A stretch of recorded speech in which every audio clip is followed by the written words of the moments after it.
The German educational system has a very long history. In 2015, Germany had the second oldest population in the world. 28% of the citizens were over the age of 60 years old. In Germany, most of the population has decided what they want to become at a very young age, depending on what their family's occupations are. The first public school was opened by Frederick the Great of Prussia in 1763, which mandated school attendance of all children. Girls were only allowed to attend elementary schools, which is the lowest level of education, but were taught mostly about language and literature and on how to become a good wife, whereas boys were taught mostly about mathematics and science to get them ready to become a working man to support their future wife and future family. According to stateuniversity.com, it was not until the year 1990 that unification of equalized education for both male and female students came about. Elementary education started at age 6, and it included the grades 1 through 4. Most students attended the same general school for these first 4 years. It was called Grundschule. All children attended to this point. It was not until the year 1871 that a secondary school for girls was established. Lower secondary education has 2 directions the students could take, the first being called the vocational track. It is considered to be the lower secondary education. It continues from grades 5 through 9. Students can stop there and begin to work, or they can choose to continue for 1 more year on schooling called real school. By continuing that extra year, it allows access to the university if the students wish to continue. The lower secondary education also offers a program where students can be a part of what's called a dual system.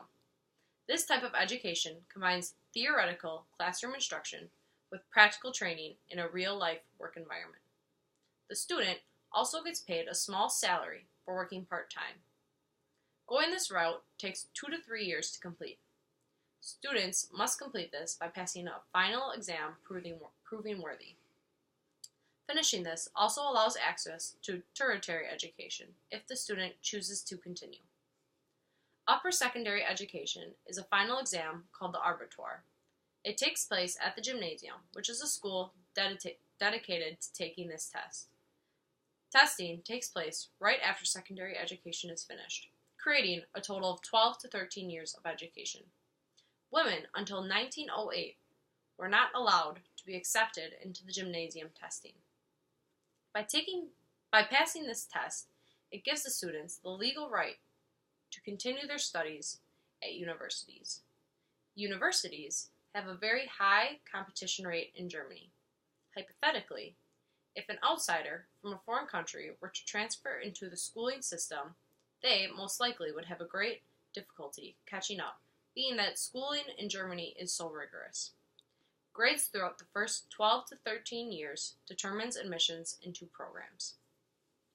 In Germany, the vocational programs can legally work as entry-level professionals, as an example being nursing. But most other countries require a tertiary degree, meaning if they plan to leave Germany and continue to work, they need to complete the Abitur.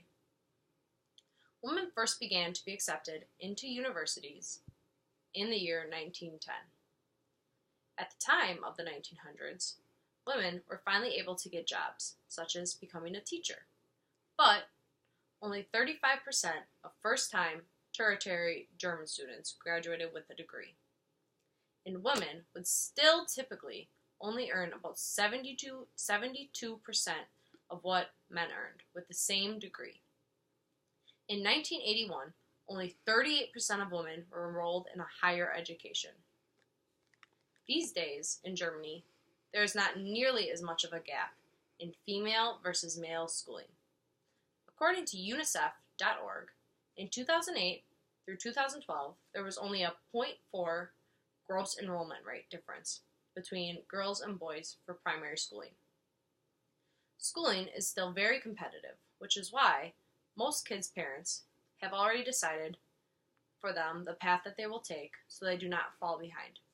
In America, kids choose their own path, whether it is completing high school, going straight to the workforce, getting a college education, taking a break after high school, and then going back to school in the future. After researching and discussing the German educational system and using what previous knowledge we all have about America's schooling, it is very clear that we have some major differences between America and Germany and other countries.